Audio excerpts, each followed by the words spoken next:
परछाई का खेल, पहाड़ों की छांव में बसा गांव शांत तो था पर राजदार भी। वहां रहने वाले अमन को पुराने जमींदार की हवेली के बारे में बचपन से ही कहानियां सुनने को मिली थीं। गांव वाले कहते थे हवेली में जमींदार की बेगम की आत्मा रहती है जो आज भी बेचैनी से भटकती है। अमन इन कहानियों को सिर्फ कहानी ही मानता था, मगर एक रात कुछ ऐसा हुआ जिसने उसकी सारी सोच बदल कर रख दी। एक मानसून की रात बिजली कट जाने से पूरा गांव अंधेरे में डूब गया। अचानक अमन को हवेली से आती हुई एक अजीब सी हवाई सी आवाज सुनाई दी। वो पहले तो डरा मगर जिज्ञासा भी हुई।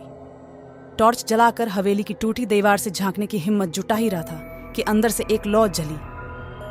हिचकिचाते हुए वो हवेली के अंदर दाखिल हुआ। हवेली जर्जर हालत में थी, धूल जमी हुई थी और हर कोने से सन्नाटा टपकता था। अचानक सामने दीवार पर टिमटिमाती रोशनी में एक परछाई दिखाई दी, एक खूबसूरत महिला की जो धीरे धीरे अमन की तरफ बढ़ रही थी। वो सहम गया। परछाई उसके बिल्कुल पास आ गई। अमन ने टॉर्च की रोशनी उस परछाई पर डाली, लेकिन वहां कुछ नहीं था, सिर्फ जर्जर दीवार। अचानक वो हवाई सी आवाज फिर सुनाई दी, इस बार उसके बिल्कुल कान के पास। आप मेरी परछाई ढूंढ रहे हो, मगर मैं खुद परछाई बन चुकी हूं। चीख निकलते अमन वहां से भाग निकला। घर वापस आकर भी वो रात भर सो नहीं सका। सुबह होते ही उसने गांव के बुजुर्गों को वो रात का वाकया बताया। उन्होंने बताया कि बेगम को जमींदार ने बेवफाई के शक में कैद कर दिया था, जहां गम में उसकी मौत हो गई। उसकी आत्मा को शांति नहीं मिली और वो हवेली में ही कैद हो गई। अमन अब समझ गया था, हवेली में कोई भूत नहीं था, बस एक बेचैन आत्मा थी। तभी उसे लगा कि शायद बेगम को मुक्ति दिलाई जा सकती है।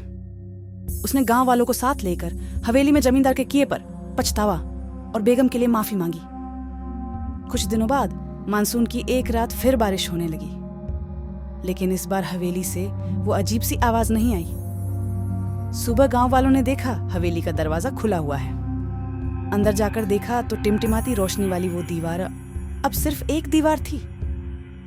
अमन को नहीं पता था कि बेगम की आत्मा सचमुच मुक्त हो गई थी या नहीं, लेकिन उसे ये तो यकीन हो गया था कि कभी कभी सच्चा पछतावा ही असली रोशनी दिखा सकता है।